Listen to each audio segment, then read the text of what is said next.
पा बनाए रखना,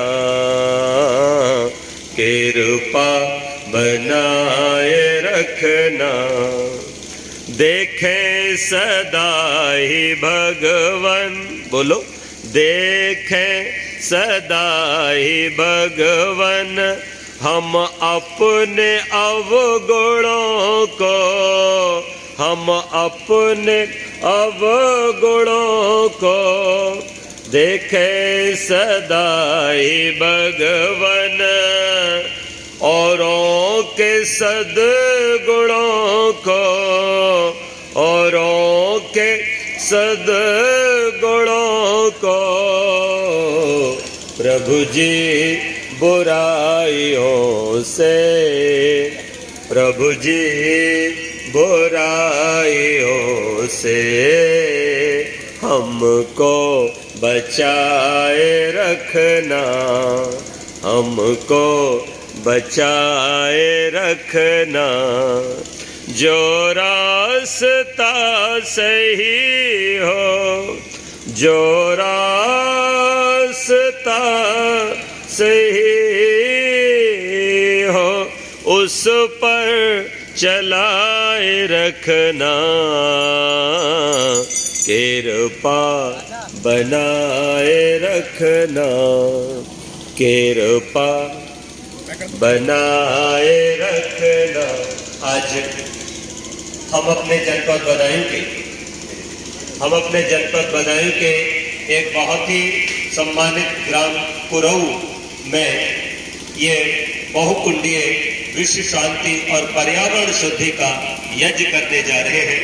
इसके लिए हमारे जो पवित्र कार्यकर्ता हैं, निश्चित रूप से वो साधुवाद के पात्र हैं। हमारे सभी यजमान आज अपने पत्नी के साथ, पति के साथ, अपने परिवार के लोगों के साथ मिलकर के यज्ञ करने के लिए तत्पर हैं। हवन कुंडों के आसपास सभी बहुत प्रसन्न मन से बैठे हैं। मैं सभी का बहुत बहुत अभिनंदन करता हूं और सभी को बहुत बहुत आशीष देता हूं। परमेश्वर यज्ञ भगवान आप सब पर कृपा करते रहे। आइए, अब आप लोगों से मेरा अनुरोध है कि आप लोग के सामने जल रखा तो पानी अपने हथेली में रखिए और आचमन करेंगे 3 बार, 3 बार जल पीना, ठीक है? अपना अपना 2 लोग बैठे ना, 2 गिलास होंगे, देखो आपके सामने, चम्मच से ले लो या गिलास से ही ले लो, ठीक है ना? प्लास्टिक का ये कागज वाला गिलास है, गिलास से ऐसे 3 बार जल पियो। ओम अमृतोपस्त्रणमसे स्वाहा, फिर पियो। ओम अमृत पिधानमसे स्वाहा, सीधे हाथ से पिएंगे, सीधे हाथ से पिएंगे। ओम सत्यम न शास्त्रेर्वै श्रीष्यताम स्वाहा, पी लो। अब भैया अपना हाथ धो लो, अपना हाथ धो लो और बाएं हाथ में जल ले लो, बाएं हाथ में जल, उल्टे में टेढ़े में पानी ले लो थोड़ा। हाँ, मैं गांव की भाषा भी बोलना जानता हूँ। टेढ़े हाथ में पानी ले लो भैया, एक गिलास देता हूँ, एक गिलास से काम चला लेंगे, ठीक है? और सीधे हाथ की बीच वाली मध्यमा अनामिका ये वाली उंगलियों से अंग स्पर्श करेंगे। ओम वाग्मा आस्यस्तु, होठों पे लगाओ। ओम नसों में प्राणस्तु, नाक पे। ओम अक्षरों में चक्षुस्तु, आंखों पे। ओम कर्णों में शब्दमस्तु, कानों पर। ओम बहोर में बलमस्तु। ओम उर्वोर्मा ओजोस्तु, घुटनों पर। ओम हरिष्ठान में गाली स्तंगा में सहसंतो। आप लोगों ने क्या किया अभी? आचमन, और आचमन के बाद क्या किया? अंग स्पर्श। आचमन का मतलब होता है कि हम अपने मन की शुद्धि कर रहे हैं। अच्छा सच बताओ, काम कैसे करते हो? जो काम आप लोग करते हो कैसे करते हो? नंबर 1 करते हो शरीर से, और नंबर 2 आप करते हो मन से। अगर शरीर से कर रहे हो और मन ना हो तो शरीर काम करेगा क्या?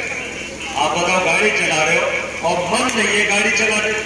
आप खाना बना रहे हो और खाना बनाने में मन नहीं है तो नमक रह जाएगा या डबल पड़ जाएगा। ऐसा होता है माता जी? नहीं होता है।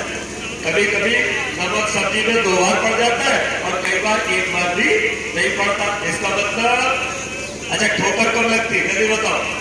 व्यक्ति, अंधे व्यक्ति को कभी ठोकर लगी क्या? बताओ भाई, अंधे व्यक्ति को ठोकर लगती है? क्यों नहीं लगती है? तो उसके पास तो आंख ही नहीं। इसलिए नहीं लगती, वो जानता है कि मेरे पास आंख नहीं है, इसलिए वो लाठी को अपनी आंख बनाता है और पूरे मन से लाठी के साथ ये देखता हुआ कि कहीं ऊंचा खाली तो नहीं है, मन से चलता है, मन की आंख से देखता हुआ आगे चलता, ठोकर नहीं लगती। और हम लोग आंख वाले होकर के भी ठोकर लग जाते हैं, क्योंकि हम सोचते हैं हमारे पास तो आंख है, लेकिन मन तो नहीं है। जब मन पैर के साथ नहीं होगा तो पैर ठीक से नहीं चलेगी, मन हाथ के साथ नहीं होगा तो हाथ ठीक से काम नहीं करेंगे, मन आंखों के साथ नहीं होगा तो आंखें भी देखेंगे नहीं, मन कानों के साथ नहीं जुड़ेगा तो कान भी सुनेंगे नहीं, और मन वाणी के साथ नहीं होगा तो वाणी भी कुछ बोलोगे कुछ निकलेंगे। इसलिए जो भी काम किया करो वो मन से करो। ऐसे करो, मन से करो। इसलिए आपने पहले आचमन किया कि मैं अपने मन से सारे अच्छे काम करूंगा, और परमेश्वर से जुड़कर के उस मन से आपने कहा, भगवान से मन कह रहा है, आप कह रहे हो, क्या कह रहे हो? भगवान तुम मेरे बिछोना, तुम मेरे ओढ़ना, तुम मेरे जीवन के आधार, क्योंकि तुम ही मुझे ये सूरज बना करके दे रहे हो, ये चांद बना के दे रहे हो, ये हवा बना के दे रहे हो, ये पानी बना के दे रहे हो, ये पीपल का पेड़, ये बरगद का पेड़ जिसकी छाया में बैठे हैं हम लोग, बोलो किसने बनाए? भगवान। देखो दो चीजें हैं, जिस पे बैठे हो ये मैटी है दड़ी, ये किसने बनाई है? इंसान ने। और ये पेड़ किसने बनाए? भगवान। बोलो दोनों की जरूरत है कि नहीं? अगर मैटी नहीं होती तो नीचे कैसे बैठते? मिट्टी लग जाती। और ये छाया नहीं होती, पीपल का पेड़ नहीं होता तो धूप लगती, तुमको दिक्कत होती कि नहीं होती? तो दोनों चीजें जरूरी है। तो भगवान की बनाई चीजें भी है और इंसान की बनाई भी चीजें है। तो भगवान की बनाई चीजों पर भगवान को देख करके धन्यवाद दिया करो, और इंसान की बनाई चीजों को देख करके इंसान को धन्यवाद दिया करो। जैसे आप लोग जल्दी बताओ, आपके पास जो साड़ी पहने बैठी है मेरी बहनें बेटियां, और जो आप लोग पैंट शर्ट पहने बैठे हो, ये किसकी बनाए हुए? इंसान के बनाए हो, तो इंसान को धन्यवाद दो। और आप जल्दी बताओ, ये तो आपकी शर्ट है और ये किसका बनाया हुआ शरीर आपका? ये भगवान का, तो फिर भगवान को धन्यवाद दो। अच्छा सच बताओ, भगवान कितने निकट है? आप लोग घर से चलते हो मंदिर आने के लिए, भगवान से मिलने के लिए, लेकिन भगवान से मिलने के लिए क्या आना जरूरी है? जाना जरूरी है? नहीं। ध्यान रखना, मंदिर तो साधना के केंद्र होते हैं, यहाँ बैठ करके एकांत में भगवान का ध्यान करना होता है, लेकिन भगवान तो हमारे साथ है। ये कौन है? अरे बोलो, भगवान की बनाई हुई चीज में भगवान है कि नहीं?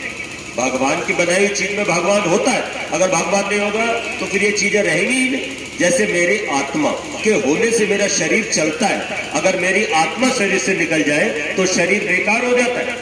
आंख देखेगी नहीं, कान सुनेंगे नहीं, वाणी बोलेगी नहीं, सब लोग कहेंगे ये तो मर गए, चल बस। अब क्या करो? ये शरीर रह गया, आग में जला दो, और क्या करो? तो इसी तरह से जैसे मेरे आत्मा होने से शरीर गतिशील है, ऐसे ही पूरा ब्रह्मांड परमात्मा के होने से गतिशील है। अगर भगवान ना होना तो ये कुछ भी नहीं होगा। इसलिए ध्यान रखना, कण कण में भगवान है। बोलो कहाँ कहाँ है? कण कण में भगवान है। वो सबके दिल में रहता है, दिल में ही पाओगे, घर बाहर जाओगे तो धोखा खाओगे, वो सबके दिल में रहता है। भगवान तो हमारे दिल में है, हमारा मन ही मंदिर है भगवान का, उस मंदिर में भगवान रहता है। ध्यान रखना। इसीलिए एक गाना, एक भजन आप लोग सुनते होंगे,